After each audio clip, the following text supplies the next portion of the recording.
الشیطان الرجیم بسم اللہ الرحمن الرحیم وبہ نستعین وہو خیر المعین وصلی اللہ علی سیدنا محمد وآلہ الطاہرین۔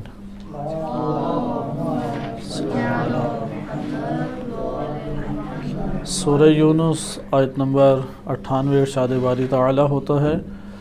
فلولا كانت قرية آمنت فنفعها إيمانها إلا قوم يونس لما آمنوا كشفنا عنهم عذاب الخزي في الحياة الدنيا ومتعناهم إلى حين۔ اس آیت کریمہ کا ترجمہ آپ کی خدمت میں گزر چکا ہے اور ایک قول آپ کی خدمت میں ذکر کیا گیا کہ جس میں یہ ذکر کیا گیا کہ جو قرآن کریم میں ضوابط آئے ہیں جیسا کہ سورہ غافر میں ارشاد باری تعالی وارد ہوا ہے کہ لم یک ینفعہم ایمانہم لما رأوا بأسنا، کہ جب انہوں نے ہمارے عذاب کو دیکھ لیا تو پھر ان کو ان کا ایمان فائدہ نہیں دے گا۔ یا قرآن کریم میں یہ آیت کریمہ ہے کہ لیست التوبہ للذین یعملون السیئات، کہ جن لوگوں نے برائیاں انجام دی ہیں ان کے لیے اس وقت توبہ نہیں ہے اذا حضر احدہم الموت، کہ ان میں سے کسی ایک کے پاس موت حاضر ہو جائے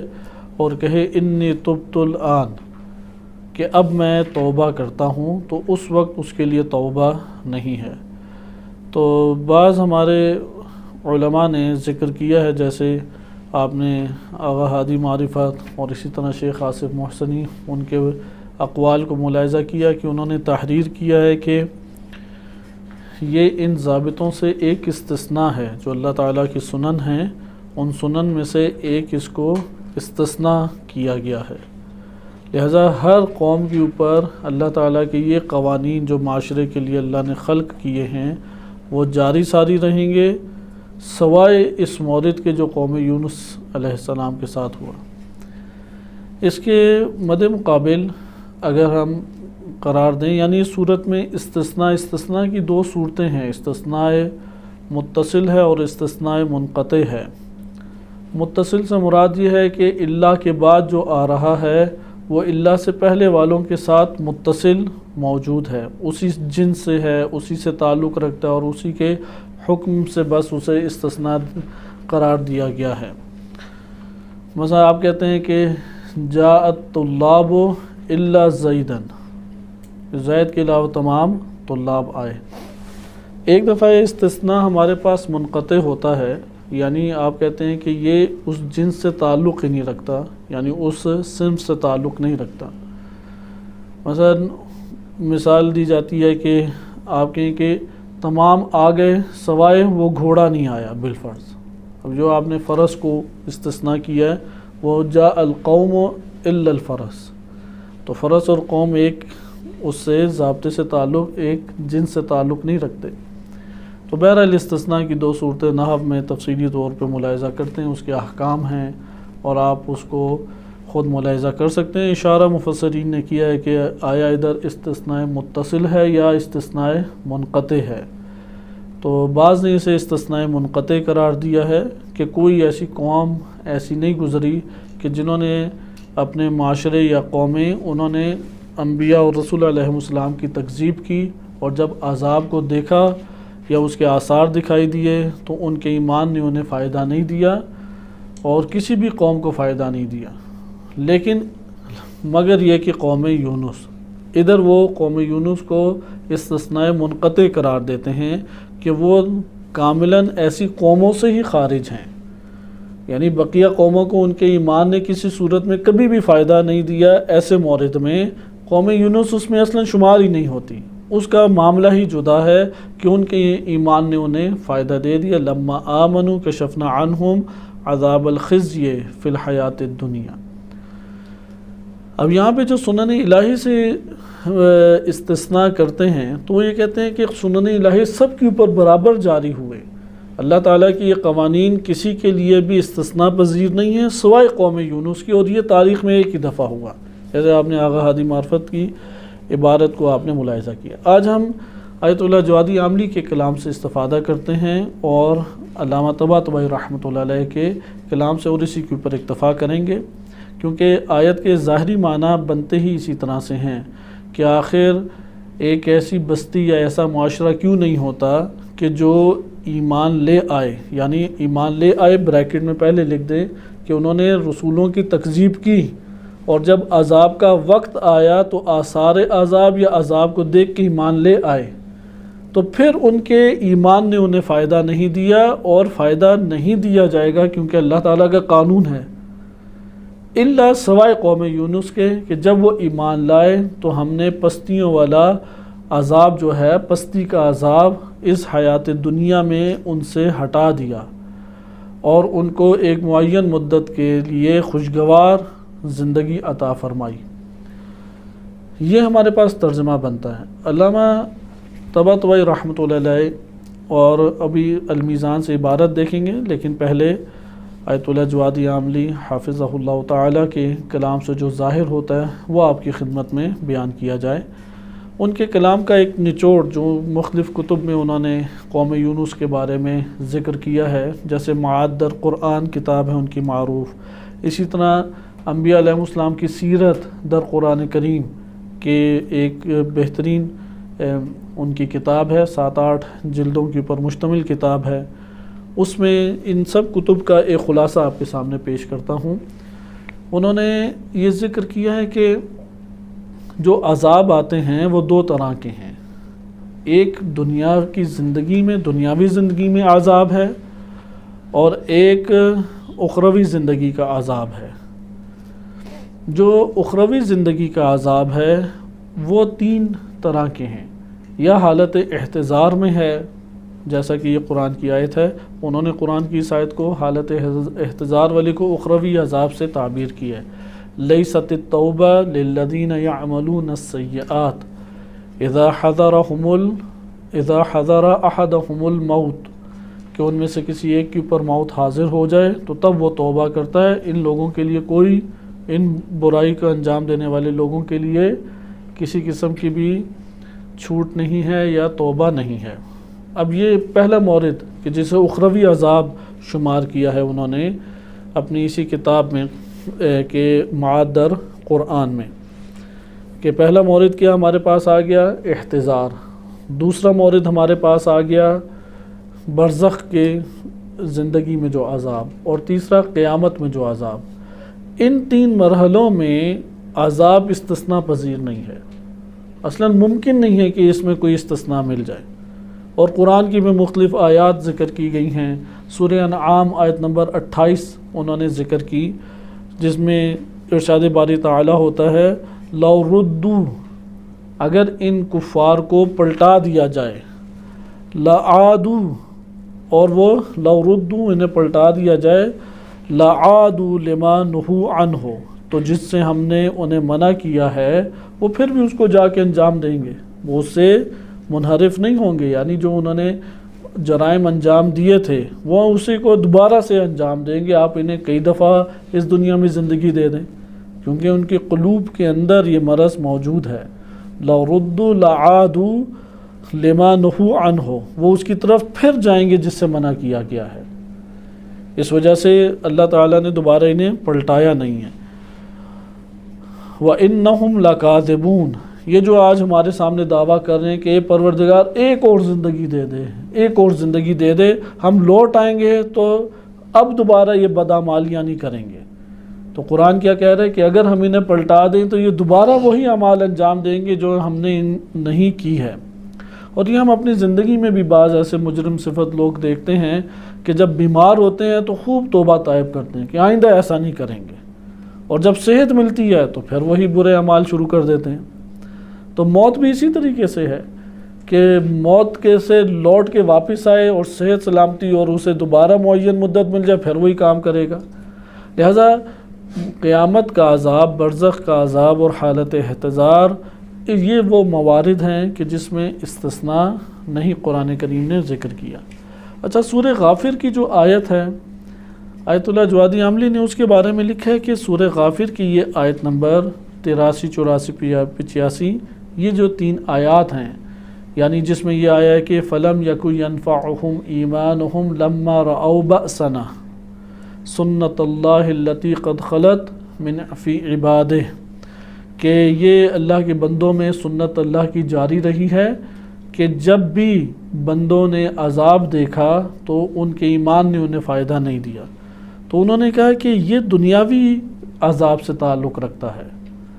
اور یہ دنیاوی عذاب جو ہے یہ اللہ سبحانہ و تعالیٰ کے اوپر ہے کہ وہ اسے استثناء دے سکتا ہے، جیسے قوم یونس کے ساتھ یہ ہوا۔ لہٰذا سورہ غافر آیت نمبر 83 84 اس میں جو آیات وارد ہوئی ہیں وہ دنیا کے عذاب سے مربوط ہیں، اور ایمان اور توبہ جو مثلا قاعدہ یہ ہے کہ وقت گزر جائے تو توبہ نہیں، لیکن اگر ایسا مورد آ جاتا ہے کہ جس میں دنیاوی عذاب کی بات کی گئی ہے اور وہ قبل از عذاب ہی توبہ کر لیتے ہیں تو اللہ تعالیٰ اسے قبول فرما لے گا۔ بالفاظ دیگر ہم یہ کہہ سکتے ہیں کہ 3 مرحلے ہو گئے۔ ایک ہمارے پاس مرحلہ ہے کہ ابھی عذاب نہیں آیا، ابھی موت کا وقت نہیں آیا اور توبہ کی گنجائش موجود ہے، اس میں جو توبہ کرے گا اللہ کا وعدہ ہے کہ اللہ تعالیٰ اس کی توبہ قبول کر لے گا۔ اگر کوئی شک کرے تو یہ اللہ کے اوپر شک کرنے والا ہے، اندر سے مومن نہیں ہے اس لیے شک کر رہا ہے۔ مومن تو اللہ کے ان اللہ لا یخلف المیعاد، اللہ تعالیٰ وعدہ خلافی کبھی بھی نہیں کرتا، اس نے اللہ کو پہچانا ہی نہیں ہے۔ جو اللہ پہ شک کر رہا ہے پتہ نہیں مجھے معاف کیا یا نہیں، یہ کوئی اس کا ایمان نہیں ہے، یہ اس کے اندر ایک معصیت ہے، ایک اس کے اندر شیطنت ہے کہ جو اللہ تعالیٰ کے وعدوں پہ اعتقاد قائم نہیں ہونے دے رہی۔ لہذا ایک مورد ہے کہ جب اس کے اوپر نہیں عذاب آیا، جب اس کے اوپر نہیں ابھی یعنی اس کے اوپر ابھی موت کا وقت نہیں آیا، ابھی اس کے لیے دروازے بند نہیں ہوئے، تو اس صورت میں اللہ کا کیا وعدہ ہے کہ تم توبہ کرو، میں توبہ حتماً قبول کر لوں گا۔ لہذا اللہ سبحانہ و تعالیٰ کیا ہے، یہ وعدہ قرآن کریم میں بھی موجود ہے۔ ایک بندہ 1000 گناہ کرتا ہے، 1000 دفعہ توبہ کرتا ہے، اللہ تعالیٰ توبہ قبول کر لے گا۔ دوسرا مورد کہ حالت احتضار میں پہنچ گیا ہے، یا برزخ میں ہے، یا قیامت میں ہے، ادھر جتنا بھی وہ توبہ کرے اس کی توبہ قبول نہیں ہے، دروازے بند۔ ان دو کے درمیان ایک مورد آ جاتا ہے کہ دنیاوی زندگی کا عذاب کا بیان ہے، دنیاوی زندگی کے عذاب آ رہا ہے یا آثار ہیں اس کے، اور اس کے لیے یعنی دنیاوی عذاب لکھ دیا گیا ہے، اور قوم نے توبہ کر لی۔ اب اللہ نے وعدہ نہیں کیا کہ میں تمہاری توبہ قبول کروں گا، لیکن اللہ تعالیٰ اس توبہ کو قبول بھی کر سکتا ہے، رد بھی کر سکتا ہے۔ صحیح ہے، یہ جو درمیانی اب مورد آ گیا۔ ایک مورد ہے پہلا کہ کوئی ایسا حالت احتضار بھی نہیں ہے، برزخ بھی نہیں ہے، قیامت بھی نہیں ہے، فرصت مہیا ہے، جیسے ابھی ہم لوگ بیٹھے ہیں شعور کے عالم میں ہیں، اللہ تعالیٰ نے ہمیں یہ فرصت دی ہے، اللہ تعالیٰ قبول کر سکتا ہے۔ اس کے بعد برزخ اور قیامت قبول نہیں ہے توبہ۔ درمیانہ مرحلہ کیا ہے جس میں اللہ نے وعدہ تو نہیں کیا کہ میں تمہاری توبہ قبول کروں گا، لیکن استثناء ہو سکتا ہے، اور قوم یونس کو اللہ سبحانہ و تعالیٰ نے استثناء دیا۔ قوم سمود کے برخلاف، قوم سمود کو اللہ تعالیٰ نے 3 وقت کا دن دیے، تین دن دیے، فرصت دی کہ تم نے اگر توبہ کرنی ہے توبہ کر لو۔ 3 دن تک توبہ نہیں کی تو عذاب آئے گا۔ حضرت صالح علیہ السلام کی قوم تھی، ناقہ صالح اونٹنی کو انہوں نے قتل کیا، اور اس میں پورا علاقہ شامل تھا، سب نے اس میں حصہ لیا کسی نہ کسی طریقے سے، اس لیے پورے علاقے کے اوپر عذاب آیا، اور انہیں 3 دن مہلت دی گئی، اور یہ جو 3 دن مہلت دی گئی انہوں نے اس مہلت سے استفادہ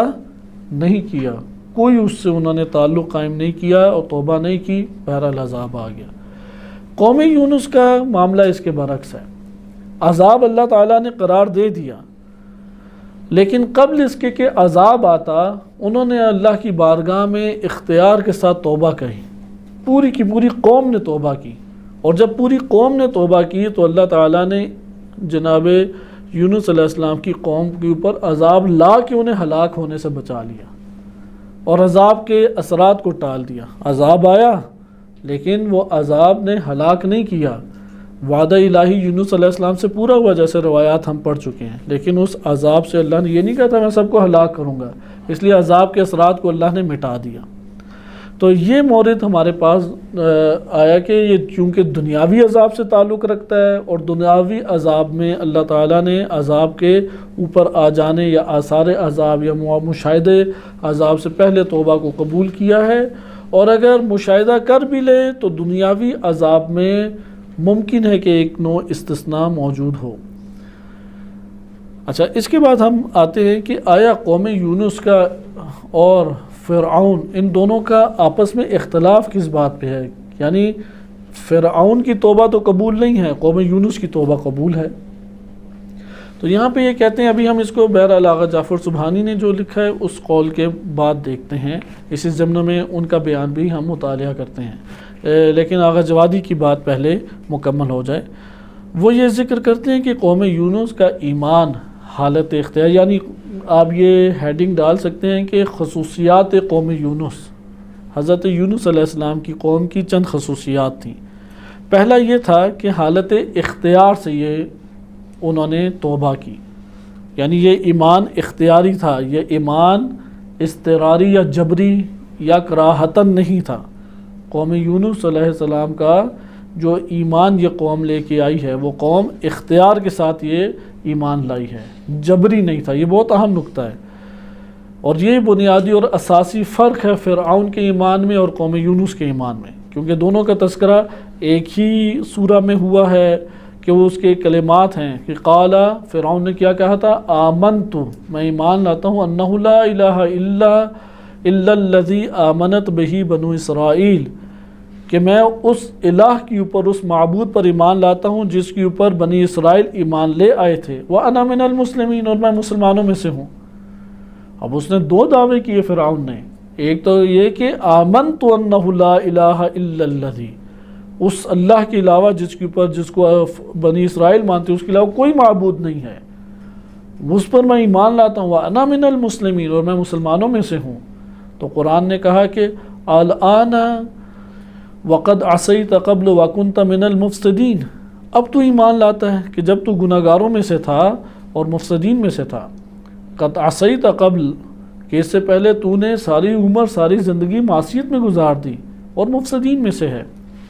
تو آپ نے ملاحظہ کیا کہ یہاں پہ ایمان اور اسلام کا دونوں کا دعویٰ موجود ہے فرعون کا، لیکن اللہ نے قبول نہیں کیا۔ لیکن قوم یونس نے جب توبہ کی تو اللہ تعالیٰ نے قبول کی۔ اس کی وجہ یہ خصوصیات ہیں جو آپ کے سامنے ذکر کی جا رہی ہیں۔ پہلی خصوصیت کہ ان خصوصیات کو آغا جوادی عاملی نے کتاب ہے سیرہ پیامبران در قرآن جلد نمبر 7 صفحہ 308 میں ذکر کیا ہے۔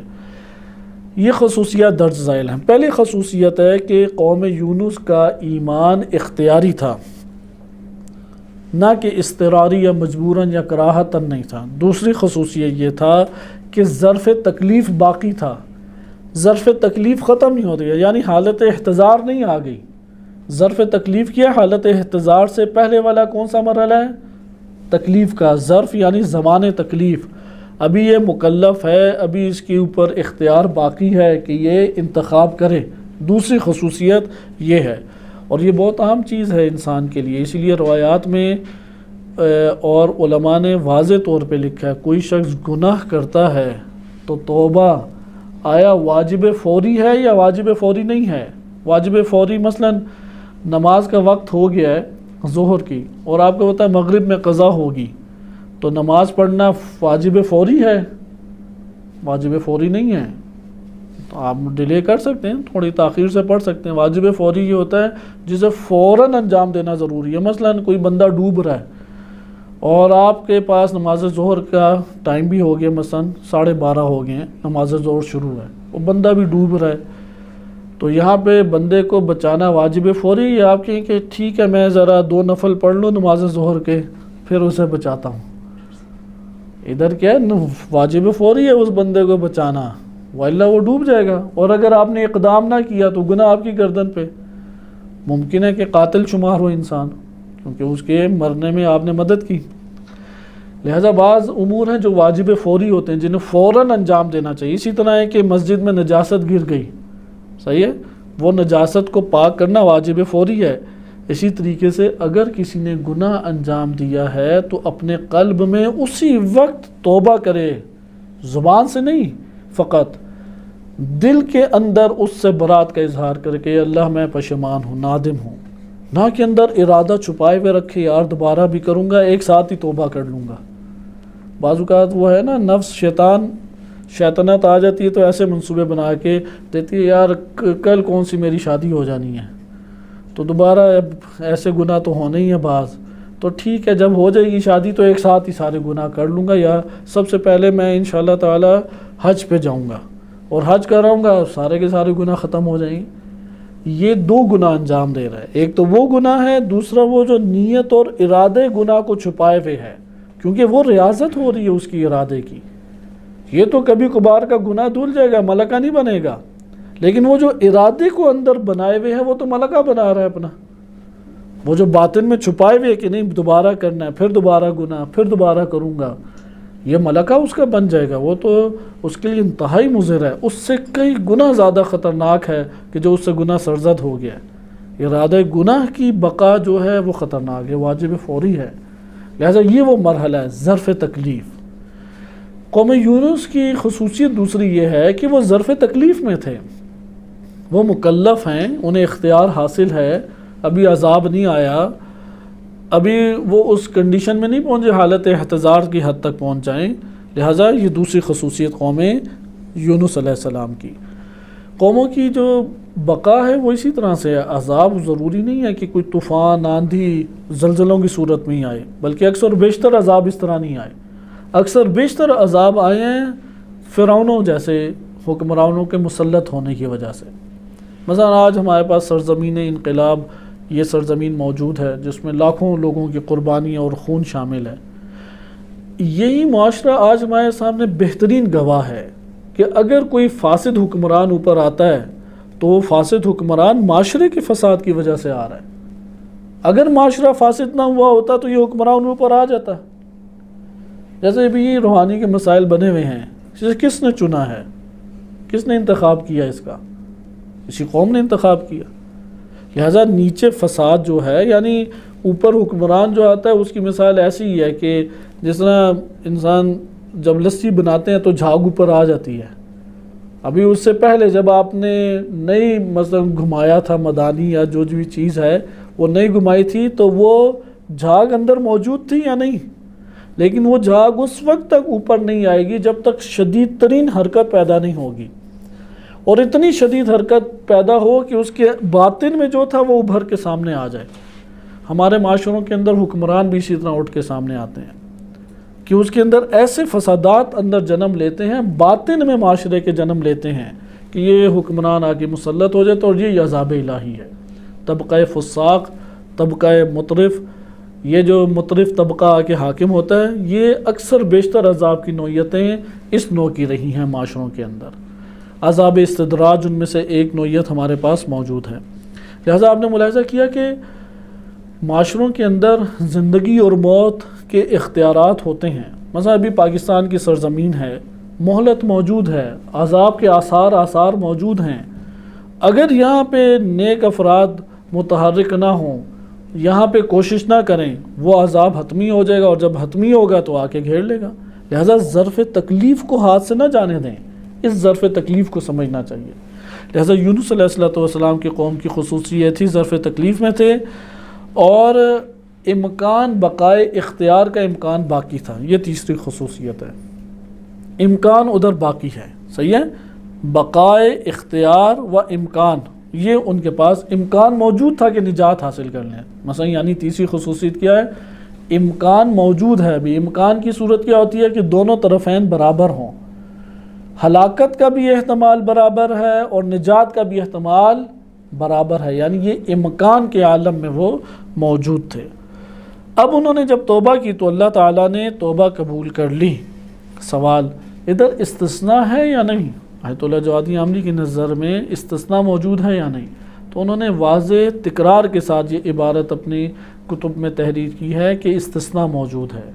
علم غیب الہی میں یہ بات پہلے سے موجود تھی کہ یہ قوم توبہ کر لے گی، لیکن اختیار کے ساتھ، ظرف تکلیف کے ساتھ اور امکان کی حالت میں ہی یہ توبہ کر لے گی، اس لیے اللہ تعالیٰ نے ان کی توبہ کو قبول کیا۔ اچھا، استثناء پھر کس نوعیت کا موجود ہے؟ سوال یہ قوم سمود کی قوم سے پتہ لگ جاتا ہے۔ استثناء اس بات پہ موجود ہے کہ قوموں کے اندر انبیاء و رسول علیہم السلام آئے، اور جب انبیاء و رسول آئے تو اس قوم نے رسولوں کی تکذیب کی، اور جب رسولوں کی تکذیب کی تو عذاب ایک وقت آیا کہ حتمی ہوا، اور جب عذاب حتمی ہوا تو قوموں کو فرصت بھی دی گئی، مہلت بھی دی گئی، لیکن کسی قوم نے بھی اس فرصت اور مہلت سے کبھی استفادہ نہیں کیا سوائے قوم یونس کے۔ انشاءاللہ ابھی المیزان سے اور یہ بات ہمارے لیے واضح ہو جائے گی کہ ہم عبارت کے ذریعے سے اس مسئلے کو حل کریں گے۔ صحیح ہے؟ یعنی قوموں کے درمیان انبیاء آئے، قوموں نے تکذیب کی، تکذیب کرنے کے بعد عذاب کی وعید بھی سنائی انبیاء علیہ السلام نے، اور بتایا کہ تمہارے 3 دن بعد عذاب آ جائے گا یا جلد عذاب آ جائے گا۔ نوح علیہ السلام نے بھی اسی طرح بتایا، حضرت صالح علیہ السلام نے بھی اسی طرح بتایا، اور ہر ایسی قومیں، یعنی جتنی قومیں جن کو یہ بتایا گیا کہ تم پر عذاب آنے والا ہے اور تم اپنا بندوبست کر لو، تو کسی بھی تاریخ میں کبھی ایسا نہیں ہوا کہ کسی قوم نے توبہ کر لی ہو، کبھی ایسا نہیں ہوا سوائے قوم یونس کے۔ اور یہ استثناء وہ استثناء ہے، لیکن یہ استثناء ان سنن کے خلاف نہیں ہے کہ جو قرآن کریم نے ذکر کیے ہیں۔ لہذا حضرت یونس علیہ السلام کی قوم جو ہے وہ توبہ کے ذریعے سے نجات پا گئی، اور یونس علیہ السلام کے لیے تدبیر الہی یہ تھی کہ وہ تسبیح اور عبادت کے لیے فراغت حاصل کریں، اس لیے یہ یعنی آپ پیچھے پورا واقعہ پڑھ چکے ہیں، آغا جوادی نے جو باتیں لکھی ہیں وہ روایات اہل بیت علیہ السلام سے ماخوذ ہیں۔ اسی ضمن میں ہم مختصر طور پہ آغا جعفر سبحانی نے اپنی کتاب عصمت الانبیاء میں تحریر کیا ہے، اس میں انہوں نے ایک نوع دفاع کیا ہے، تو اس میں اس بات کو ذکر کیا ہے کہ اس کا خلاصہ کلام تیزی سے آپ کی خدمت میں بیان کیا جائے کہ یہاں پہ جو لولا ہے، فلولا کانت قریۃ، کہ انشاءاللہ اگلی آیت ہمارے پاس وَلَوْ شَاءَ رَبُّكَ لَآمَنَ مَنْ فِي الْأَرْضِ كُلُّهُمْ جَمِيعًا، اسی جگہ پہ ہم لو اور لولا دونوں کا انشاءاللہ جائزہ لے لیں گے کیونکہ اس کے اندر تفصیل ہے۔ صرف یہ بیان کیا کہ لولا تحزیز کے لیے اور نفی کے لیے، یعنی یہ بیان کر رہا ہے قرآن کریم کہ کیوں ایسی قومیں نہیں ہیں، اور پھر یہ نفی کر رہا ہے آج تک ایسا کبھی ہوا بھی نہیں ہے کہ کوئی ایسی قوم ہو کہ جس کے ایمان نے اسے فائدہ عین وقت کے اوپر دیا ہو سوائے قوم یونس کے۔ پھر ذکر کرتے ہیں کہ عذاب کے نزول سے پہلے ایمان نے قوم یونس کو فائدہ دے دیا، اور جب ایمان لائے تو اللہ نے اس کو عذاب کو دور کر دیا۔ لیکن ایک اچھی چیز جو اچھا پہلو بیان کیا وہ موازنہ کیا ہے آغا جعفر سبحانی نے فرعون کے ایمان میں اور قوم یونس کے ایمان میں، اور موازنہ اب آپ آئیں دیکھیں کریں کہ قوم ادھر آیت میں آیا قوم یونس لما آمنوا کشفنا عنہم عذاب الخزی فی الحیات الدنیا، یہ قرآن کی واضح قوم یونس کے لیے آیت صریح ہے کہ جب وہ ایمان لے آئے تو ہم نے پست عذاب کو ان کی حیات دنیا سے، دنیاوی زندگی سے دور کر دیا۔ لیکن جب فرعون کی بات آئی تو فرعون نے کہا آمنت انہ لا الہ الا الذی آمنت بہ بنو اسرائیل وانا من المسلمین، میں اس معبود کے اوپر ایمان لاتا ہوں جس کے اوپر بنی اسرائیل ایمان لائے ہیں اور میں مسلمانوں میں سے ہوں، لیکن اس کی بات کو قبول نہیں کیا۔ تو دونوں کے ایمان میں کیا فرق ہے؟ پہلا فرق یہ ہے کہ ایمان قوم یونس اختیار سے تھا، اور فرعون کب ایمان لایا؟ جب پانی میں ڈوب گیا، کیونکہ یہ تفصیلی واقعہ ہم فرعون کا پڑھ چکے ہیں۔ وہ پانی میں ڈوب گیا اور غوطے خوب اسے آئے، اور اب جب فرشتہ نظر آ گیا تو اس نے کہا کہ آمنت، اب میں ایمان لے آتا ہوں۔ اس سے پہلے فرعون ایمان نہیں لائے، یعنی فرعون کا ایمان اضطرار اور مجبوری کے عالم میں تھا، قوم یونس کا ایمان اختیار کے ساتھ اور ظرف تکلیف میں تھا۔ فرعون ظرف تکلیف سے نکل چکا ہے، وہ غوطے کھا رہا ہے، حالت احتضار میں پہنچ گیا ہے، اس نے دیکھ لیا کہ عذاب آ گیا اور حقیقت آشکار اس کے لیے ہو گئی۔ اچھا، اس جگہ پہ وہ مجبوری کے عالم میں اور کراہتاً اضطراری حالت میں اس نے کہا کہ آمنت وانا من المسلمین، یعنی دونوں دعوے کیے۔ لیکن قوم یونس ابھی عذاب نہیں آیا، وہ عذاب سے پہلے رات کو پہنچ گئے تھے، اور بعض جگہوں پہ اہل سنت کتب میں ہے 40 دن پہلے انہوں نے توبہ شروع کر دی۔ بہرحال یہ بعید بات لگتی ہے، لیکن وہ عذاب سے کافی دیر پہلے، کیونکہ عذاب کی وعید تھی کہ جب سورج نکل آئے گا، فجر کے بعد سورج نکل آئے گا، لیکن وہ رات کو ہی توبہ طائب ہو گئے۔ تو یہ ایک ہے کہ اختیار کے ساتھ تھا قوم یونس کا ایمان، اور فرعون کا جو عذاب تھا وہ کیا تھا؟ استقرار کے ساتھ۔ نمبر 2، دلیل کیا ہے ہمارے پاس؟ دلیل ہونی چاہیے۔ دلیل ہمارے پاس سب سے بڑھ کر یہ ہے کہ جو استقرار میں اور مجبوری میں کیا جائے، جب مجبوری ہٹ جائے وہ اس کے اوپر عمل پیرا ہوتا ہے؟ انسان عمل پیرا نہیں ہوتا۔ لیکن قوم یونس جب عذاب ہٹا دیا گیا تو وہ واپس پلٹ آئے یا وہ اپنے ایمان پہ باقی رہے؟ وہ اپنے ایمان پہ بڑے بہترین طریقے سے باقی رہے، اور ایک بندہ بھی ان میں سے دوبارہ واپس نہیں پلٹا۔ اس لیے لما آمنو، جب وہ ایمان لے آئے تو پھر لے آئے ایمان۔ اس لیے جب عذاب اللہ نے ہٹا دیا، یونس علیہ السلام کا بہترین استقبال انہوں نے کیا، اور یونس علیہ السلام کی اطاعت میں انہوں نے وہ وقت گزارا تا موت، انہوں نے اسی طرح سے وقت گزارا۔ لیکن فرعون اگر وہ اس کو واپس پلٹا دیتے تو وہ دوبارہ دشمنی کرتا یا نہیں؟ کیونکہ حالت استقرار میں لایا تھا وہ، لہٰذا یہ ہمارے پاس دوسرا مجبوری کا مورد آ گیا۔ اچھا، سوال یہ پیدا ہوتا ہے، ایمان جب فرعون لے کے آیا تو وہ ایمان حقیقی تھا یا ایمان غیر حقیقی تھا؟ ایمان حقیقی تھا، کیونکہ جب انسان فرشتے کو دیکھ لیتا ہے اور حالات ظاہر ہو جاتے ہیں تو پھر انتہائی قلب اور صمیم قلب اور اندر کی گہرائی سے ایمان لے کے آتا ہے۔ یعنی جب آگ جلاتی ہے نا تو پھر کہتا ہے کہ ہاں یار یہ تو جلاتی ہے، پھر نہیں کہتا کہ یہ نہیں جلاتی، مگر یہ کہ اس سے باہر آ کے اور دوبارہ اسے نجات مل جائے تو پھر ممکنہ شک شروع کر دے۔ لہٰذا قوم یونس کا ایمان بھی حقیقی تھا، فرعون کا ایمان بھی حقیقی تھا۔ اور جو انسان دنیا میں مرتا ہے اور مصیبت کا ذائقہ چکھ لیتا ہے اور حقیقت آشکار ہوتی ہے، وہ فوراً دل اور قلب کی گہرائی سے ایمان لے آتا ہے۔ اور روز قیامت بھی یہ مشرکین کے جو ہیں بیانات وہ قرآن کریم نے ذکر کیے ہیں کہ ان بڑوں نے ہمیں تباہ کیا، یہ نہ ہوتے تو ہم اس طرح نہ ہوتے، اس لیے پروردگار ان بڑوں کو ڈبل عذاب دے، ہم سے بھی زیادہ 2 گنا عذاب دے۔ تو یہ ہے کہ حقیقی طور پہ دونوں ایمان لائے، لیکن فرق یہی تھا کہ ایمان کا سبب جو تھا وہ جدا جدا تھا۔ ایک اختیار سے ایمان لایا، سبب اختیار تھا، اور فرعون کے ایمان کا سبب وہ استقرار تھا، اور اس لیے اللہ تعالیٰ نے رفع عذاب کر دیا اور یونس علیہ السلام کے۔ اور ہمارے پاس دیگر ایسی دلائل بھی موجود ہیں کہ جس سے ہمیں یہ پتہ لگتا ہے کہ